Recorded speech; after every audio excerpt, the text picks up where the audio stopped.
All right, welcome to this third and final session of this first of our 2 days of our 2025 Travel Unity Virtual Spring Summit. Thank you to Visit Lauderdale, Miles Partnership, Visit Greater Palm Springs, and LA Tourism. Thank you to everybody who has donated as part of the suggested donation for the tickets. Still hoping that we can get to that 1,000, and we're pretty close in the grand scheme of things. Donations to Travel Unity, which is a 501c3, help us with our work and continue as an organization. So thanks for that. So Visit Lauderdale, as I mentioned, is one of our sponsors of this event. It's interesting because while we're talking about Stonewall, which is a place and a story and all of that in New York, Stonewall National Museum, Archives, and Library is in Fort Lauderdale, Florida. So to kick off the session, both representing himself, the Museum, Archives, and Library, and Visit Lauderdale, I want to invite Robert Keston to come and share a bit about what is the context of this session that we're having today. So, Robert, the floor is yours. Thank you, and thank you for doing this. The last session was quite interesting, and I know that with Rachel overseeing this one, it will also be quite fascinating. Uh, the story of Stonewall is one that a lot of people know, but more people don't know, and it is the official or unofficial moment in time when the LGBTQ liberation movement started. There certainly were things before Stonewall, many years before Stonewall, but for whatever reason, and there are numbers of reasons, Stonewall is the moment in time when people say that the liberation movement started. Certainly, a vast number of national organizations, statewide organizations, and local organizations sprung up after 1969, and that made a huge difference, not only in the United States, but ultimately around the world. Our museum started in 1973. It was started by a 17-year-old that was moved by the experience that took place in New York in 1969. So it's a really interesting situation. One of the things that is confusing about history is that history is, under normal circumstances, selective, and as the expression goes, is written by the victor. Well, real history means every story needs to be told. And at our museum, archives, and library, what we try to do is collect everyone's stories, because everyone's story impacts the story of everybody else. And when you start leaving threads of that carpet out, it becomes threadbare. When every story is there, it's a very rich tapestry of stories. And that makes a huge difference in our understanding and appreciation of what's going on. And what's exciting about Visit Lauderdale is that they also believe that everybody is welcome and everybody's story should be accepted. And that makes them a unique group attracting tourists in South Florida at a time when Florida itself is not always as welcoming as it might be. So Visit Lauderdale still has an open welcome mat, and it invites people, and we are a beneficiary of that, in that people come to see what we're doing and what we're about. And we're one of the few nationally collecting archives in the LGBTQ community. We have a museum, small as it is, but impactful. And of course, our library, which is probably the largest single LGBTQ community-owned library in the United States, but maybe even in the world, with over 30,000 volumes. That makes a difference. And when you walk through those shelves, it's quite amazing. And several people have said, no one uses libraries anymore. Why don't you just take the library and box it up? And I can tell you that when people come from Europe, Asia, and across the United States, one thing they do is they find themselves walking through the stacks. And they are amazed at how many books have been written by, for, and about this community. And what's so ironic about it, in a way, is that 60 years ago, many of these books would have been impossible to put in the mail because of their subject matter. Almost all of these books would be taken out of any school in Florida and in Texas and in Tennessee and in many other states across this country. And yet here they are, available to anybody who wants to read them. And we will do whatever it takes to protect them, preserve them, and make sure that they're always available. So traveling to places like ours is vitally important. One, it shows support. Two, it shows that the government has not won. And three, it reminds the people who live and work here that people care. And caring is vital when everybody is fighting for survival and fighting to succeed and to beat the odds. And one thing that's wonderful about this community is that with every battle, with every war that's been fought, we always come out stronger on the other side. And that's partly because we are in every other community. No matter who you are, no matter where you live, no matter what you believe, no matter where your ancestors are from, we are there. So we have already walked in your shoes. We will continue to walk in your shoes, but we're also hoping that you'll take time and walk under that rainbow flag with us and spend a few moments in our shoes as well. Because you don't know somebody until you've walked a mile in their shoes.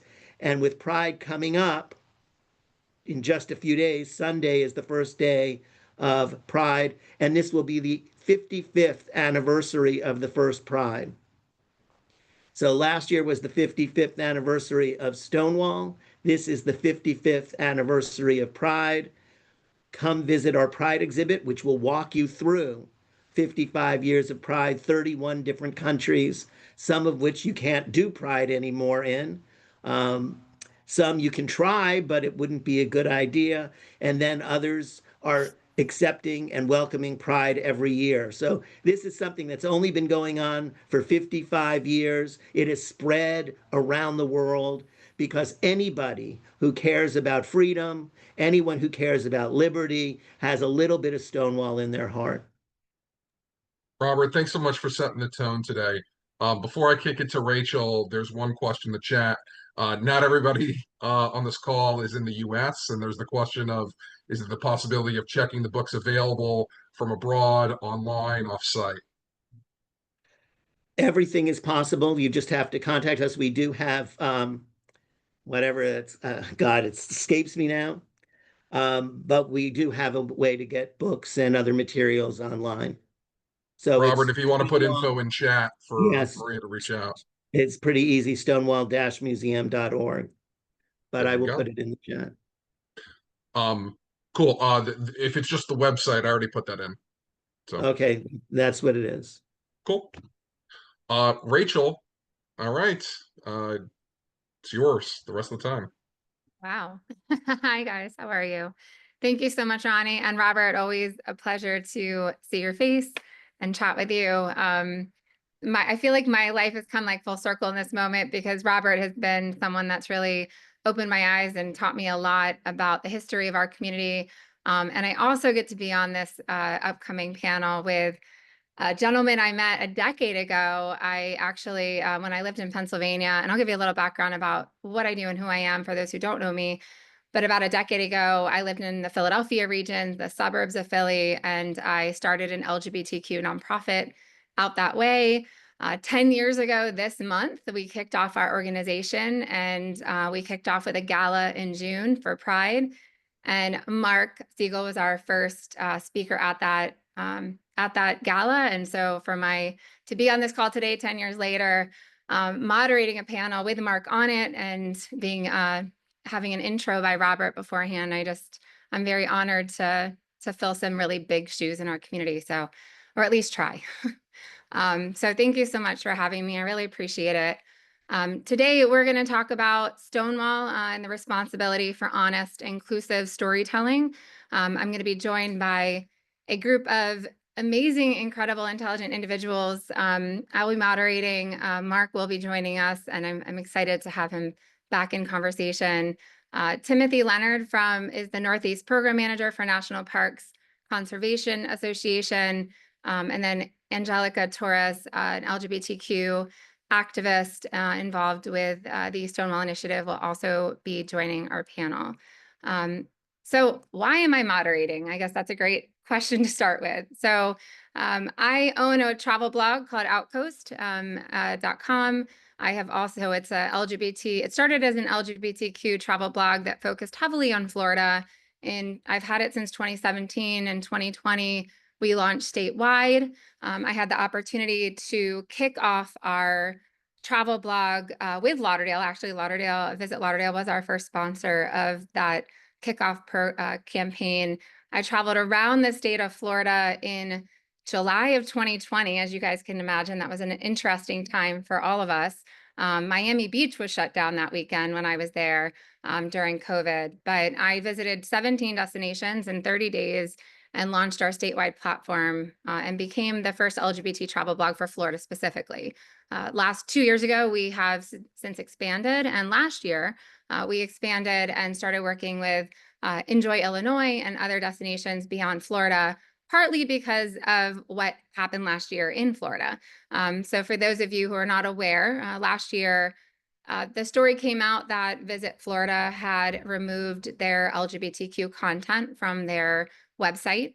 I was the first one to pick up on that information, and it was never with the intention of hurting tourism, because I'm a huge advocate of tourism. And if anyone that knows me knows that I promote coming to Florida when others might promote going away from Florida.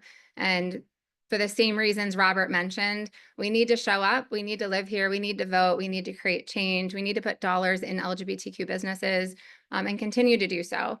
But as part of what happened last year with Visit Florida, I found out that I was actually trying to show someone that the landing page existed, because in 2021, I had actually worked a little bit alongside Visit Florida to create some content and have backlinks from their page to our page with videos we were doing, travel blogs we were doing from the 17 destinations that I visited in the first 30 days that we launched. And when I went to go show this page and the content to a colleague at a conference, it was gone. I followed up with questions to a couple of different people within the Visit Florida team and got no answers. And eventually, out of frustration, decided to take steps a little further and reached out to a colleague at NBC to do a little further digging. And that's where the story kind of exploded from. Following that, we did get reached, there was a lot of feedback from destinations like Enjoy Illinois, the governor there, the governor in Colorado. There was a lot of follow-up to that whole conversation. And we are here today, a year later, dealing with similar situations on a national level. We look at the websites and the museum information for national organizations like the Stonewall Museum, National Archives, or the Stonewall Museum up in New York, and the content is changing. And instead of having LGBTQ+, we now are seeing LGB as the only letters represented in some of this information on our website. And when everything happened in Visit Florida, it was kind of a forewarning that if DMOs and destinations and our colleagues didn't speak up, the trickle effect would happen, and we're seeing that happen. So I think it's fitting today that I get to moderate this conversation. I have also hosted Florida's statewide LGBT tourism convention. We have it on hold right now because of current political things happening, but we've had 2 years, very successful, kicked off in Tampa and then hosted in Miami, Coral Gables last year. Robert was actually at that conversation as well. So I want to introduce my fellow panelists, and I'm going to have each of them do a little introduction. First, I want to invite Timothy Leonard to speak and tell us a little bit about the role of the national parks, what's been happening with erasure at the national parks, especially Stonewall, and why these stories need to be told. Sure. Well, hi, everyone. I'm Timothy Leonard. I'm with the National Parks Conservation Association. We're a 106-year-old advocacy organization based in Washington, D.C., though I am located in New York City. And we're an advocacy group that works to support and protect national parks all across the country. And as we've seen in recent months, the national parks have been one of those targets in terms of agencies by our federal government when it comes to telling complete and full stories We advocated for the establishment of Stonewall National Monument back in 2016, but it was back in February of this year, right around Valentine's Day, when we noticed that the Stonewall National Monument website, as you mentioned, Rachel, was removing the words transgender and queer, the T and the Q primarily, from the messaging that they had on there. There are 433 units of the National Park Service across the country. Stonewall National Monument is the one and only focused solely on LGBTQ plus history and culture. So the T and the Q are primary components of the narratives that are told at this park site. And to have those pieces removed from the narrative, from the stories that are being told, it was just an injustice. And it was not an accurate reflection of the history and the experiences that people went through there and continue to experience at that site. It's really important for us to keep telling these stories. We have a program at Stonewall right now where we bring students from GSAs, from the New York City Public Schools, to the monument every year. And they go there, they meet the Rangers in uniform, they get to hear from the Rangers about the uprising. These students who are in middle school, high school, they get to learn about where their own experience fit into this history, into this story. So it's a very powerful experience for them. And they come away with questions, they come away with answers. The stories we hear from them are just remarkable. But it's a testament to the power of the Rangers who are on the ground at Stonewall, who are still telling the full story, who are still telling the full experience of what happened back in 1969. And it's important that they're still able to do that. But I'll stop there and pass it on to our next panelist. And thank you so much, Timothy. I appreciate it. And just to clarify, in the chat thread, to be clear, it is the Stonewall Museum up in New York that we're talking about, not the National Park with the National Park Group, not the museum down in Lauderdale. I know there was a little confusion about that, so I just wanted to clarify. It's the organization in New York is the Visitor Center. Yeah, the Visitor Center. Yes, yes. Thank you, Robert. See, I'm continuing to to learn. I appreciate it, Robert. Yeah, I got a little tongue-tied on that one, so my apologies. Next up, I want to introduce Mark Siegel, who has done so much. So I'm going to let him introduce because he has lots of information to share about his history and the work he does, but wanted to better understand what happened at Stonewall and why does it matter then? Also, why does it matter now? Get it, Mark. Hey, Rachel. Rachel, good to see you again. You too. I take it I'm not muted right now. So I guess the first thing I should tell everybody here is that I was born in 1951. I guess most of you are saying he's ancient. But what that means is that I have an idea of what our community's been like for the last 74 years. And as I was growing up in the 50s and 60s, we were basically invisible. And growing up in a city of 1.6 million people, I thought I was the only person who was gay. So I went to the library to find out a little more about me and to try to understand why I didn't want to tell anybody about me or ask why was I like I was. And I found about 5 books. In those days, that's about all there were. And those books were in the psychological department. They were in the criminology department. They were in the morality department. So I basically came away from the public library thinking that I was illegal, immoral, and possibly a criminal. Not a good thing for a 12 or 13-year-old person to learn. So it became my objective to find other people like me to try to understand why I felt the way I did. And my plan became to break away from Philadelphia when I left high school at 18 and moved to New York, where I believed other gay people were.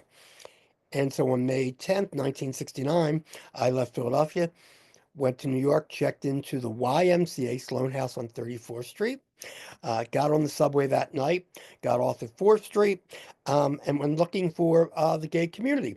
There were no great, neon signs saying this way to the gay folk, but eventually I found Christopher Street. And when I found Christopher Street, I began to find friends. And for the next few weeks, as I found friends, I would do what most people my age did then. We just hung out. And for us to hang out, we would walk up and down Christopher Street, maybe walk down the street and stop in Silver Dollar and have a coffee. But But every evening, about 11:30, 12 o'clock, we would go to a place called the Stonewall. Why the Stonewall? It might have been an illegal bar, might have been dark and dingy, might have sold watered down drinks. But the point was, when we went in there, we could be ourselves. We were able to hug, hold hands, kiss, and dance. Now imagine this.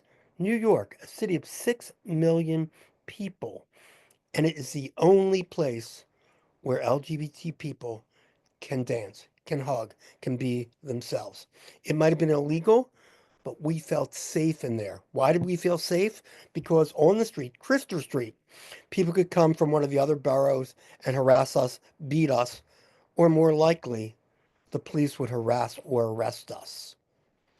So that was safe until that night on June 28th, when the police barged through the doors, started throwing things around, banged people up against the wall, took the bottles from the bar and threw them and smashed them.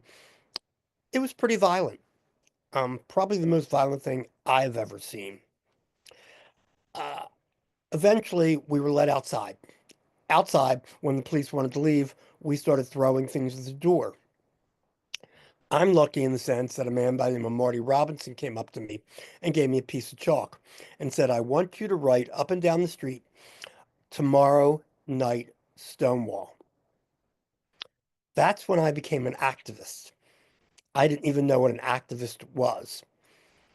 And so, what I could say to you today from what I've just gone over and shared with you is the fact that while the government may try and censor our history, I am a witness to that history, and I will not allow it to be changed. I knew who my brothers and sisters were who were there that night and other nights, and I know the history of what I call that very first year, the first year that we began to create community from Stonewall to Pride was one of the most magical years of my life and of our community. Think of it, before 1969 Stonewall, we didn't have people on the streets giving you medical information where you can go, legal information where you can get help if you have legal problems. We didn't have social organizations. We didn't have sports organizations. We didn't have travel organizations. We are now a full community helping each and every one of us, from our trans community to our youth community to those who travel, giving them information. So I hope to share that with you today. And back to you, Rachel. Thank you so much, Mark. I appreciate it. And it was interesting. Yesterday, my wife and I actually took a day off and went on the boat, and I brought with me a lesbian romance novel that I enjoyed reading while we were out in the water. And it was a beautiful day. And things like being able to walk into a store and check out a book or purchase a lesbian romance novel just aren't things that would have happened back then. So I appreciate your advocacy to help move things forward. And Robert, I appreciate that you work so hard to keep those books available for people like myself to enjoy and read. And these stories have to keep being shared. So thank you so much for all of that. The third panelist I'm going to invite up is Angelica. Angelica, you have a little bit more lived experience. I'm curious what Stonewall means to you and why is representation important to you? Absolutely. Thank you, Rachel.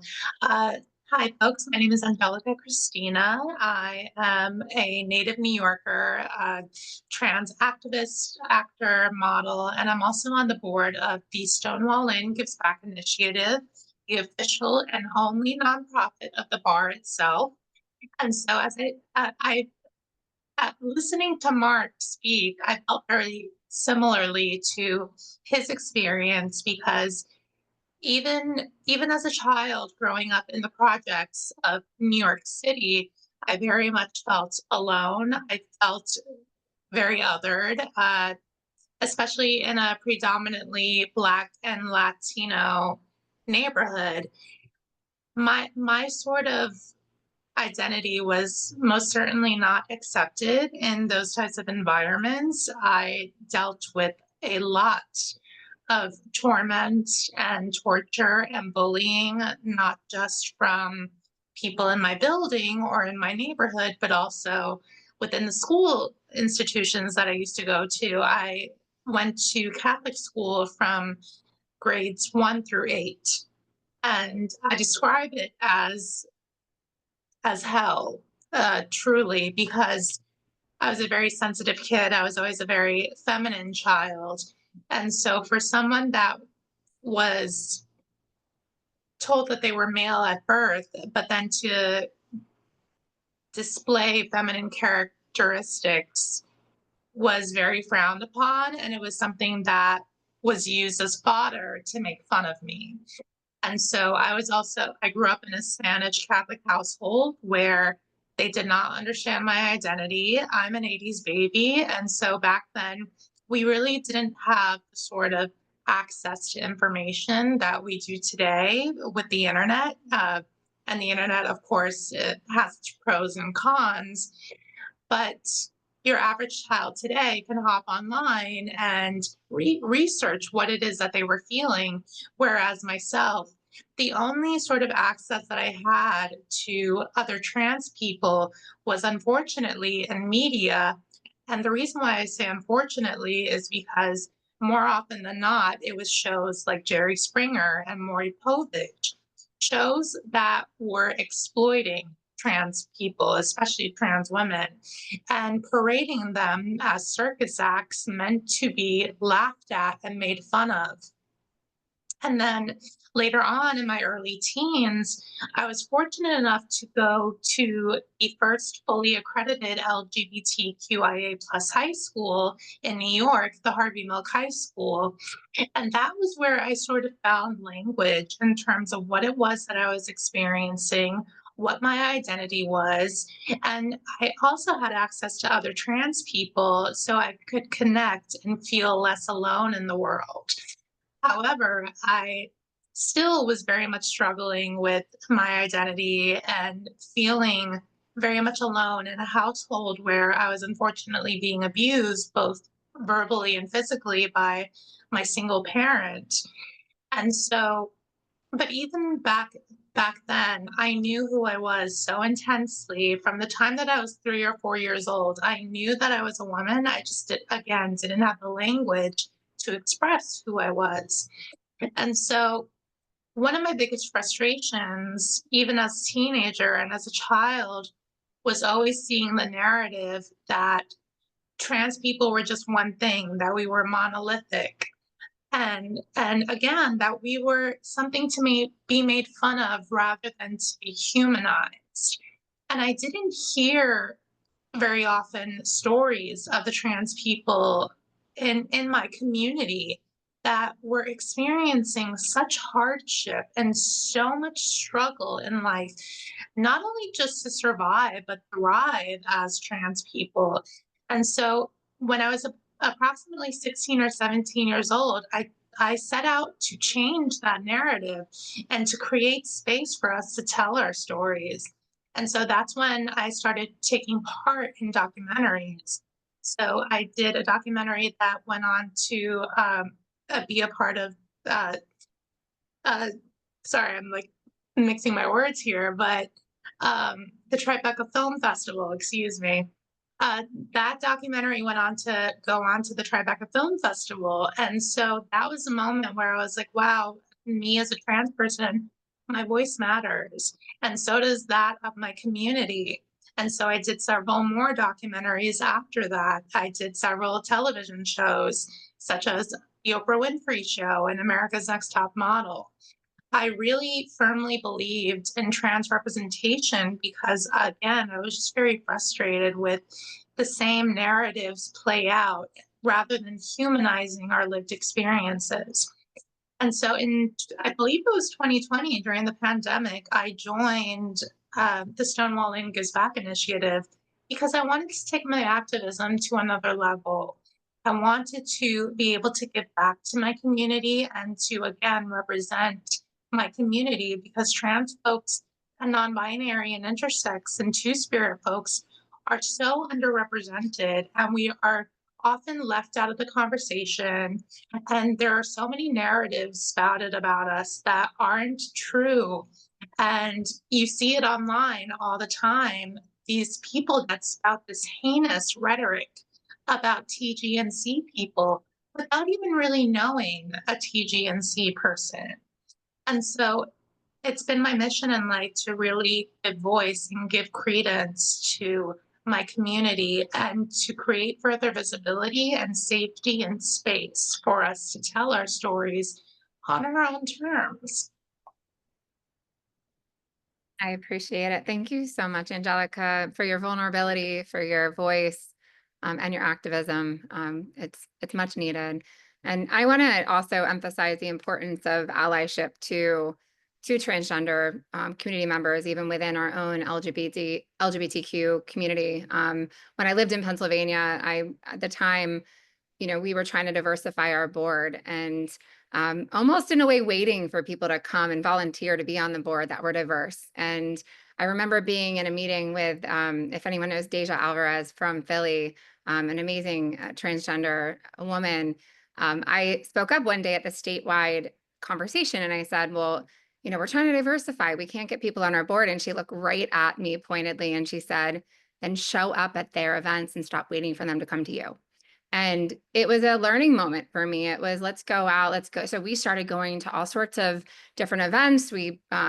My partner at the time, we participated in a transgender fashion show and we made some amazing friends through the community and invited, instead of just, inclusion, we invited to the table and invited into our events and made sure that we were also supporting there. So I want to just remind everyone true allyship is both, showing up and not necessarily expecting people to show up, because that's when we learn their stories.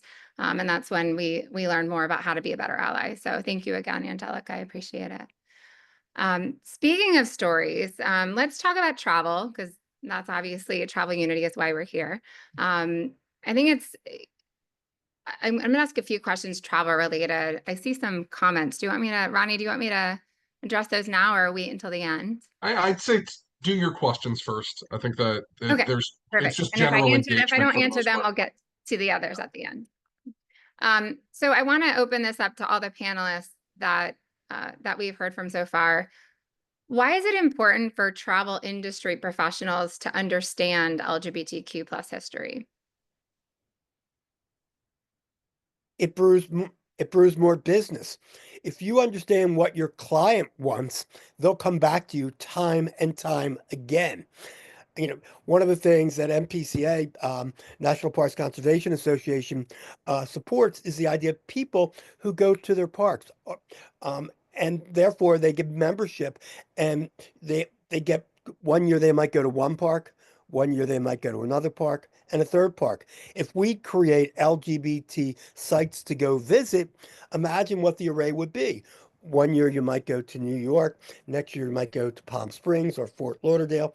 Or if we're lucky enough, and if NPCA in its efforts, and I'm now their ambassador for change, and one of the things we're trying to do is not only preserve history, but create other LGBT historical sites. Imagine if you're a lesbian and you want to find out, well, where was the first lesbian organization formed? Well, it was formed in San Francisco at the home of Phyllis Lyons and Del Martin. And you can go there, and that would become possibly a monument or national park. Same thing with Harvey Milk. Baron von Steuben in New York. Bayard Rustin in Westchester, Pennsylvania, where he was born.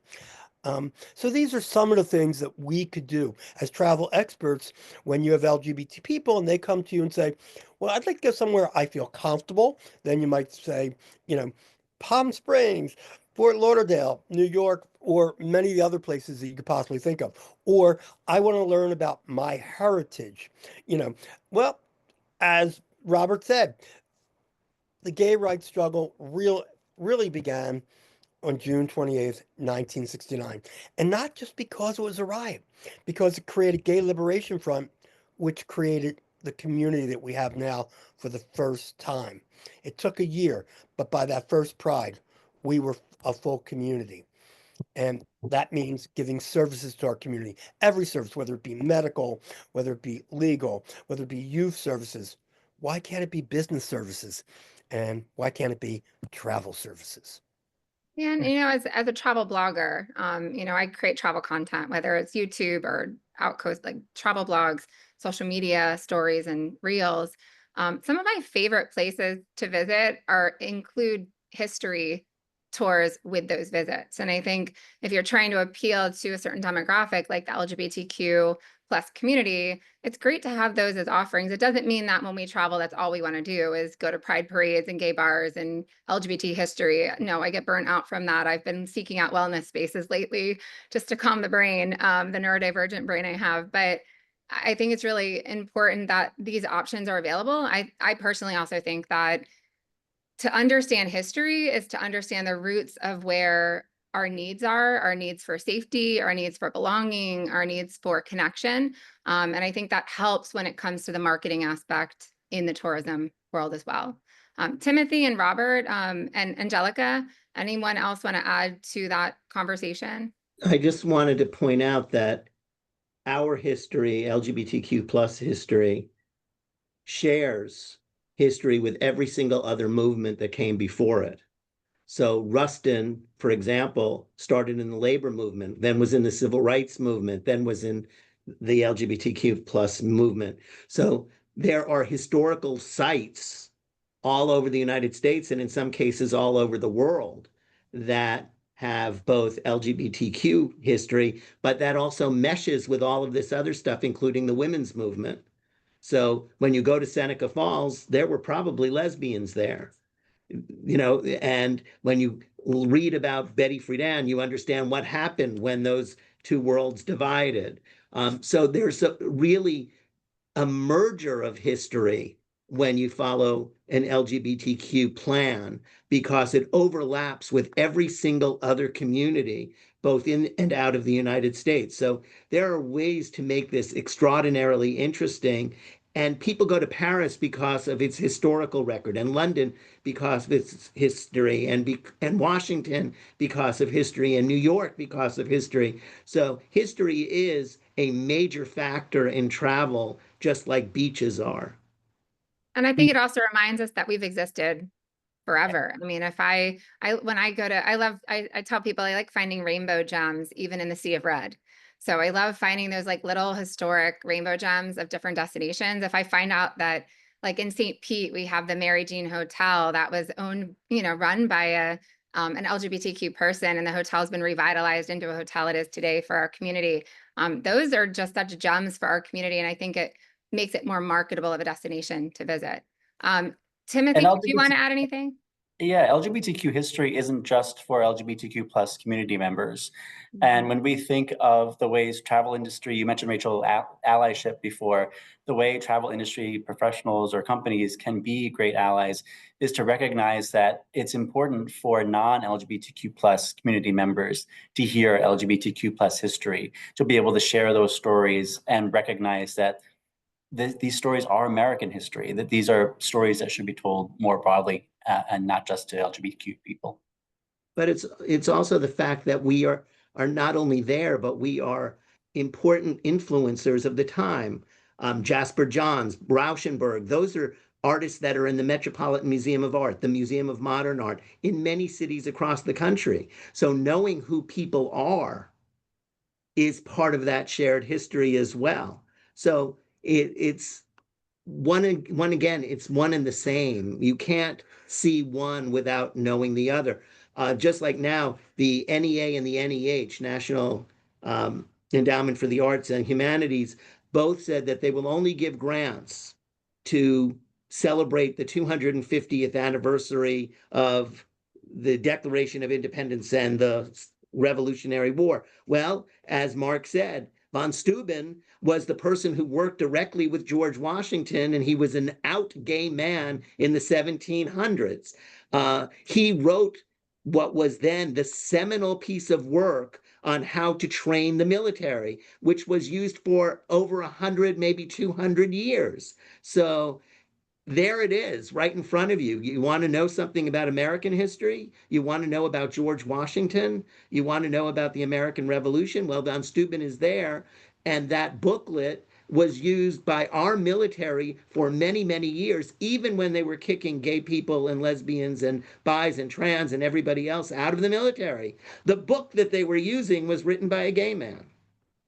I just want to add right here, von Steuben is one of my favorite American history LGBT stories. So later this year, as Robert just said, we will be celebrating the 250th anniversary of the United States of America. And one of the largest museum exhibitions in the country will be here in Philadelphia at the Museum of the American Revolution. And there will be a portion on the LGBT community. And I'm very proud to say that Baron von Steuben will be in that section. Thank you. To keep going with our questions, I know, Ronnie, I don't know if we're ending right at 4. I just want to be mindful of time. But the next question I have, and I'm going to add to the original question that I had. So the question is, how can the travel industry and DMOs and hospitalities, community members partner with local individuals as well as organizations like Stonewall down in Fort Lauderdale, for instance, to share these stories? And my addition to this question is, especially in times like these where we're seeing erasure or people being cautious about sharing these stories on DMO platforms or other tourism platforms. Was that question clear? Angelica was coming on. Yeah, Angelica. Yeah, so just a bit more about my background. And I remember actually discussing this with Elliot Page because he actually has a docuseries entitled Vacation, where he and his best friend would travel to different destinations as queer people. And what is that experience like for queer and trans people? And I mentioned to him, I'm like, when I'm personally traveling, as a trans person, I feel very mindful of the spaces that I am traveling to, uh, especially if it's no shade to Florida, but if it's a state like Florida, I've now had to almost second guess being there. And then also you have to keep in mind that trans folks are now receiving their passports with their assigned genders at birth on their passports. And so now we're in a very precarious situation where we are traveling with documents that are outing us and that could potentially put us in harm's way. And so that for me and for a lot of trans folks has put us in a situation where we've had to be very mindful of the spaces and places that we're traveling to. Now, I think that a lot of these travel destination organizations, what they could do, as you were mentioning earlier, Rachel, just really partner with nonprofits that are sort of on the ground and really gauging what it's like for the community when traveling. For me as a traveler, I would love to know where is it a safe space for a trans person to be, especially in this current political climate where trans identities are so heavily scrutinized, criminalized, demonized. And so I would love to know, like, where are some travel destinations where it's just safe to exist as a trans person and to even be able to leave our identities behind and just exist as a human being. Because I remember when the election results were announced last year, I went on Google and I Googled, like, where is it safe for a trans person to live? And of course, Google was kind of all over the place because it is sort of a broad question, but I feel like, again, as I was mentioning earlier, I feel as though trans and non-binary and two-spirit folks are so often left out of consideration. A lot of travel blogs tend to focus more on gay and lesbian travel, or the ones that I've come across within the past several years. And so I would love to see more inclusive language of trans and non-binary and two-spirit people, and to let us know, like, hey, this is a safe space, not just for the gay and lesbian community, but also for you as well. And so again, just part of these bloggers and travel organizations just partnering with different nonprofits that keep all of us in mind rather than some of us in mind. I appreciate that. And again, as a blogger myself, you know, we had done some video. I remember doing an article on visiting Ocala, Florida.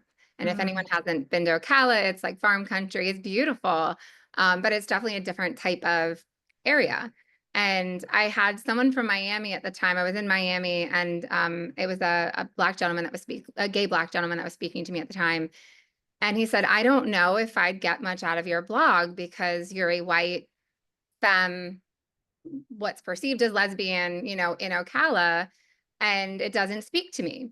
And so we started kind of reevaluating our own content and kind of taking these little life lessons and gems to our own platform. And I advise this for DMOs as well, is take a look at the content you have, reach out to local community members. We do travel videos. That's kind of one of our big things that we do, are these full format travel vlogs.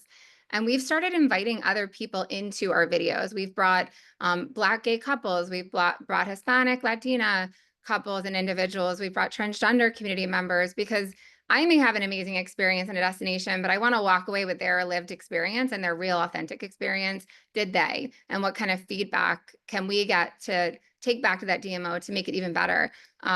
Right after, you know, the election, when the sanctuary cities were starting to pop up for trans community members, the first thing we did was do an article on transgender bloggers. I am not a transgender blogger. I can't speak for the community. I have lots of friends who are part of the community, but it was really important for us to amplify the voices of those that are already out there doing the work. And then we also did an article on the sanctuary cities for our transgender community. So just some examples of how platforms, whether we are a blog or a DMO platform, can really be allies to the community and better represent and also amplify. I'm a huge fan of amplifying voices instead of trying to, you know, speak over. So Angelica, I'm listening, and if there's any further advice, please add in for sure, so we can all learn. Absolutely. Thank you, Rachel. Absolutely. Timothy, you know, you work for the parks. How can DMOs or organizations like yours partner better with LGBTQ organizations or individuals to share stories and help promote those destinations while also creating the change on the ground? We get our bread and butter from encouraging people to speak up and to use their voices and to make themselves visible and known. People and companies won't know that there are LGBTQ folks there unless they hear from them and unless they know that they have needs that aren't being met. So making sure that whether it's you're trying to let a company know that you have a trip that you're taking and you need to make sure you're going to be safe, or that you are coming to a certain area, or whether it's a need that you see in your community nowadays that isn't being met, those companies might have the ability to help partner and help facilitate some change. We encourage people at our organization to let their decision makers know at every level of government about what's happening on the ground and how communities can work together, whether it's a business, whether it's government, whether it's nonprofit, whether it's citizens, to speak up for what those major needs are to make some of that change. And we looked at people like Mark Siegel, who've been on the front lines advocating for LGBTQ equality and rights for decades, and using that as an inspiration for what needs to be done. That's one of the things our organization does around the lens of national parks, is really pushing for people to use their voices and speak up for what's important to them. Appreciate that. We're gonna wrap up shortly, but I also want to add into that lately, you know, I'm in Florida. We're at the ground floor of pushback and erasure, and I see DMOs that I love and adore and have worked with for a long time start to be more cautious. And while others might not pick it up, it's very apparent what's happening. But I do think that your locals, kind of going back to Angelica's comments, I think your locals are your best marketers. If Angelica is afraid or concerned about coming to Florida along with her colleagues, and please note, I do promote feeling safe. So if you don't feel safe, obviously we don't want you to put yourself in a situation where you're not emotionally safe, physically safe, etc. But there are a lot of transgender people who live in destinations like Lauderdale, St. Petersburg, Florida, Tampa, Miami, etc., Orlando. And I think it's really important for DMOs to start reaching out to those community members and sharing their stories and their voices, because they are your best advocates for people continuing to come and spend money here and support the organizations that need the support, like Robert's organization in Lauderdale. So just want to add to that.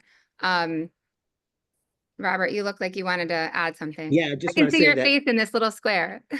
on Monday, we'll be putting up we did an exhibit called If You Could See Me Through My Eyes, and it was trans women of color telling their stories. And that was the exhibit. They got to say it. And we're putting that exhibit up again on Monday, June 2nd, at the Broward County Public Library. So we're not shying away, and we're putting Broward on the map for saying that they're going to be inclusive whether they want it or not, because they've asked us to put up the exhibit.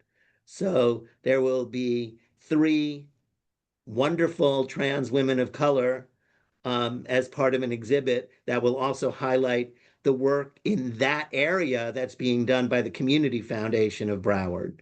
So we're showing that through and through in the private sector and in the public sector, this community, even though there are some people that are nervous about it, are making the effort to live with it and to be opening and welcoming, at least here. So, Angelica, let me know when you're coming down, and we'll make sure you have a very good time. I absolutely will. And I love to hear all of this. This is how you do it, folks. It's actually not that difficult. It's not rocket science. It's essentially just reaching out to people and centering those that have marginalized experiences and making sure that they're safe, that they're enjoying their time when traveling or in the spaces that they live. It's actually very simple, but I feel as though people complicate it.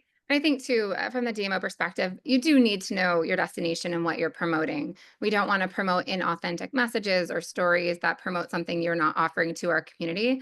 But I think there are other ways. There's a lot of destinations right now that are being cautious. If you're in a redder destination that is cautious about marketing to this community, there are other ways to do it. You know, you don't necessarily have to have a big, I'll use the term flamboyant, LGBT travel blog. You could do a standard campaign promoting the parks and the theme parks and hotels, but include us in it. I'll never forget the first, whether it was a Cheerios ad or a PGA ad, where I saw like a little rainbow flag on the middle of a golf mound. And I was like, oh, I'm seen, I'm heard. And I think that's very similar for destinations that have never ventured into this space, or destinations that are a little nervous right now about losing funding.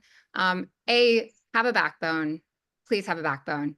I can't emphasize having a backbone enough. But B, you can incorporate us. It doesn't have to be a gay campaign. It can be another campaign that you're showing diversity within. So think about that. I'm going to wrap up for any final questions, thoughts from the panelists, and then we'll move on to more open questions from others.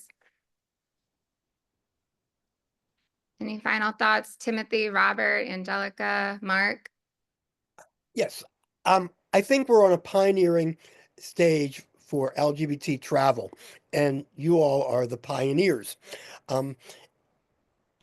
I love to look at international tourism like I look at United States tourism. I've been involved to some extent with tourism with, I think you'll know his name, Rachel, since Jeff Garcino wrote the first book on LGBT tourism way back in, this is 2007.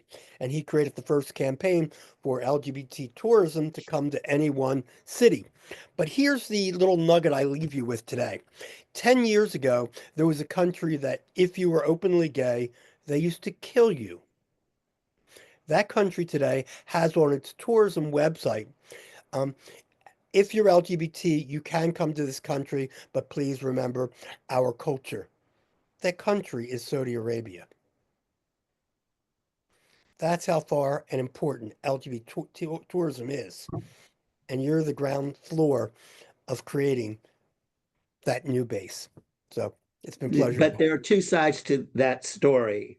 You used to be able to be gay in Uganda, and you can't do that anymore. There used to be pride celebrations in Moscow. You can't do that anymore. So there are positives and negatives. But the point of the matter is, it comes down to the people. And if people around the world work together, if people around the world start to form common bonds of humanity, we will succeed because, as Martin Luther King said, and I paraphrase it because I can never remember the exact quote, history bends towards justice. And it does. And if you look over the long term of history, you will see that more people have rights today than at any time ever in the history of humankind.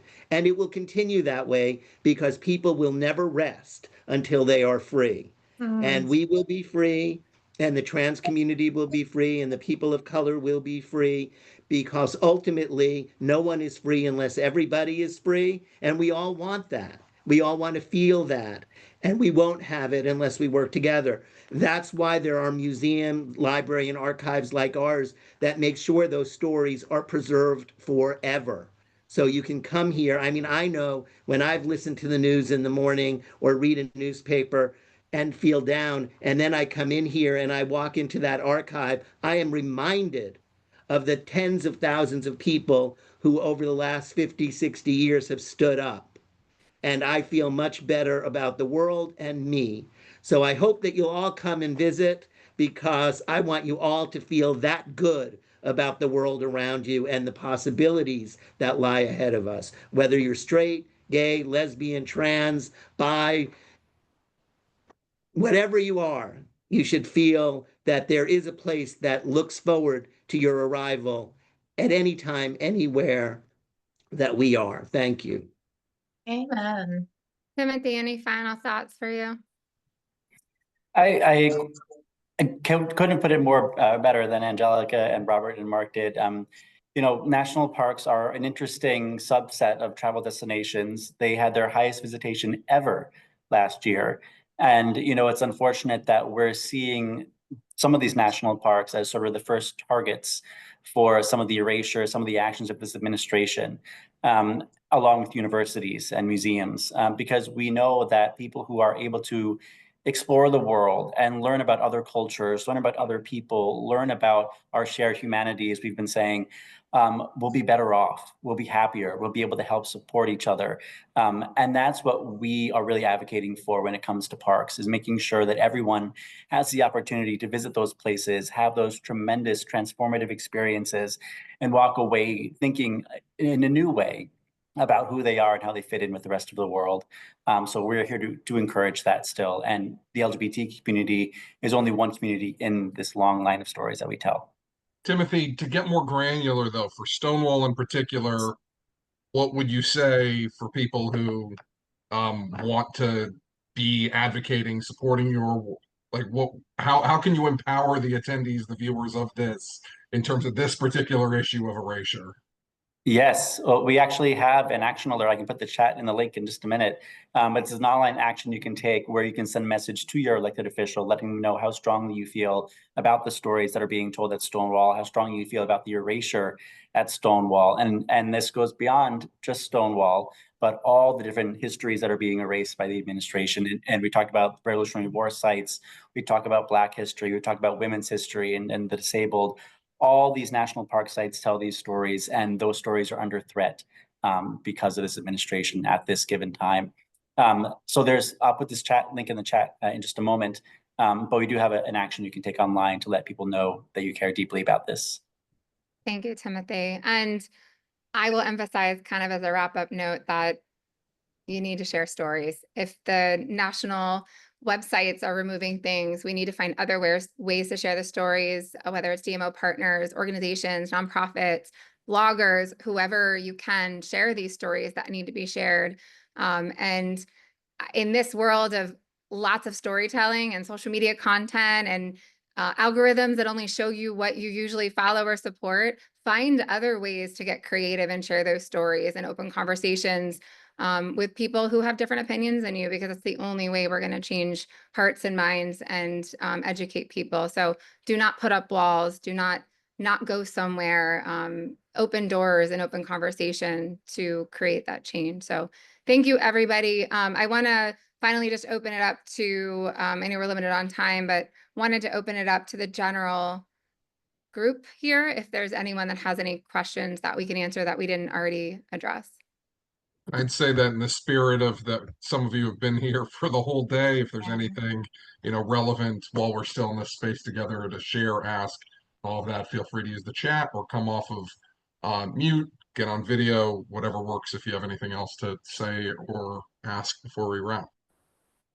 Hi, all. This is Jana. Please forgive me. The power went out. I'm in New Orleans, the northernmost city in the Caribbean. So, but thank goodness for T-Mobile that I can be here. I'm really so appreciative of this conversation in this panel. One of the communities, or really, I am part of LGBTQ community.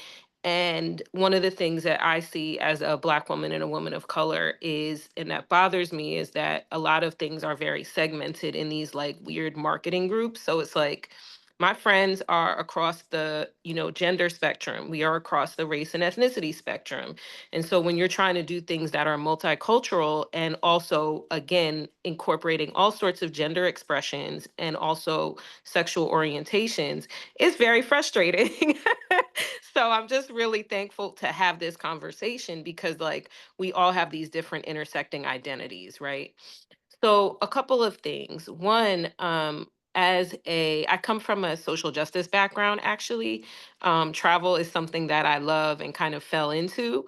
And so one of the things I've been thinking about a lot is how to organize folks in the travel industry to be more aware of what is happening, in particularly in trans communities around the passport issues, around travel safety, because a lot of the work I do through Wander Women has focused on safety, as people of color, as queer and trans people, or, um, non gender expansive folks. Like when you travel, that all matters and makes a difference, and politically, but also just culturally, right? So anyway, my question is, as a travel journalist and a travel content creator, um, if I'm writing articles lifting up like what Palm Springs is doing, what Fort Lauderdale is doing, even what the Stonewall Museum is doing, do you fear that there's going to be like greater attention can bring greater persecution? And I don't mean that just in like lone wolf, but meaning from like a government perspective. Is that something that folks are afraid of?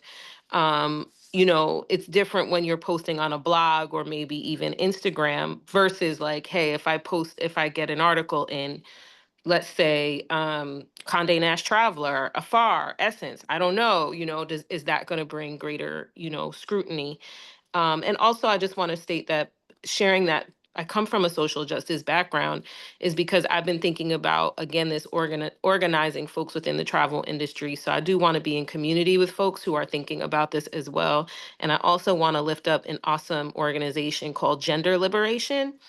And they're just doing phenomenal work making the connections around what's happening with this administration and a lot of the anti-trans sentiment that's going on. And so I really want to tap into what they're doing for Pride and see if there's ways that I can connect folks in the travel industry with that. So I will keep you posted. Everybody is just like time crunched and doing the most. So just really grateful for the convo. Thank you so much. I definitely think one thing I wanted to answer that one question, or at least add to the question you had about the safety aspect and putting this content out there on some of these bigger platforms.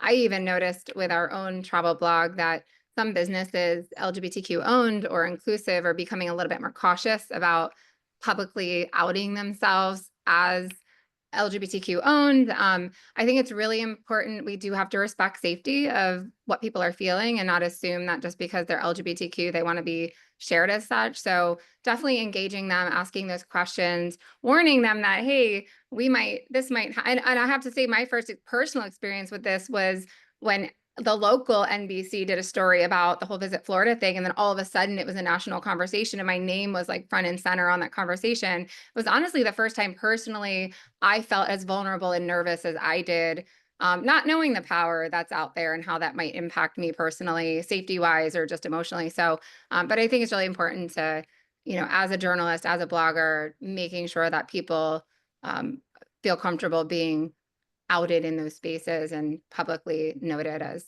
being LGBTQ. Yeah, and just to add to that, I personally feel as though the small amount of visibility that, speaking from a trans perspective, the small amount of visibility that we've gotten over the past couple of years is partially what got us here in the first place. Cis folks who are offended by our existence have just en masse gotten so frustrated with the fact that we're getting mere crumbs in comparison to the space that they do. So I feel as though, unfortunately, there's always going to be pushback when it comes to creating further visibility. However, that's a part of your activism. That's a part of our activism, is being that sort of representation and that change that we wanted to see in the world. And to Rachel's point, yeah, I think it's really important to have a conversation about, when interviewing, especially trans and non-binary and intersex and two-spirit folks, really having that conversation with them. Like, I just want you to understand, this may or may not go viral, and the comments can be ruthless. And sometimes, like Rachel was saying, it can go to NBC or to other publications. And so just making them aware of the risks, but there are folks out there that are willing to take on that risk for our greater purpose for the community. Yeah, I agree. Thank you, Angelica. We actually did an article on drag queens in Florida at one point, back when the drag queen bans were starting to happen. And everybody voluntarily included themselves. And then a year later, we had some people get a hold of that article and they were like, hey, can you remove us? Because we feel a little bit more targeted now. So just being sensitive to that, and maybe, I know in journalism, once the article is out, but being sensitive to making sure people feel that safety. I think time-wise, we really need to wrap up. Yeah, we're pretty over. Yeah, so if you want to leave any comments in the messages below, I did drop my information there. If you have any questions for me specifically, it's really easy. Apparently, I'm the only Rachel Covello in the world, so it's just rachelcovello.com to find me, rachelcovello@gmail or Rachel@Outcoast if you have any questions, and same with social media. So I'm an easy target, apparently, so feel free to reach out. And All thank right, you, well, panelists. we'll wrap this, and if people want to stick around, I'll be here as long as there are people here. Thank you to Robert for kicking it off. Thank you to Rachel for moderating. Thank you to Mark, Timothy, and Angelica for sharing. So for last things, thank you again to the sponsors, Visit Lauderdale, Miles Partnership, Visit Greater Palm Springs, and LA Tourism. Had a few more donations. We're almost to 3/4 of the way to the goal. So thank you to those who donated. You can go to travelunion.org/donate or through the summit link to do those donations. Again, we're a nonprofit, and getting money makes us able to do things. That's how it works. Preview for tomorrow. Danny Guerrero did a piece on LinkedIn that I will share in chat that precipitated this fireside chat. David Natchez from our board and Coraggio is going to ask Danny some of his thoughts on this piece. And then we're going to have case studies from Robin, the CMO at Destination DC, and Josh is going to talk about the autism work that Visit Greater Palm Springs has been doing for themselves and with their partners. Then John Sage from Sage Inclusion, amongst other entities that he is a part of, talking about accessible destinations with Lydia from Frankenmuth Tourism, and Amy Wood from Salesforce.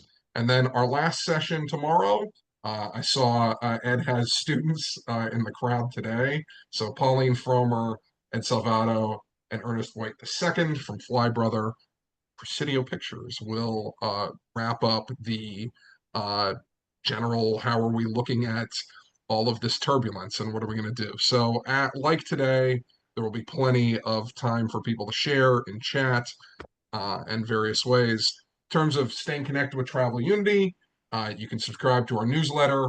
We have both individual and organizational memberships. We're on social on Facebook, LinkedIn, and Instagram. And as always, we appreciate your support. So with that, thanks so much. We'll be back here at the same time tomorrow for 3 more sessions. Hope everybody has a good rest of your day. And as I said, I'll stick around as long as people are around. So thanks again.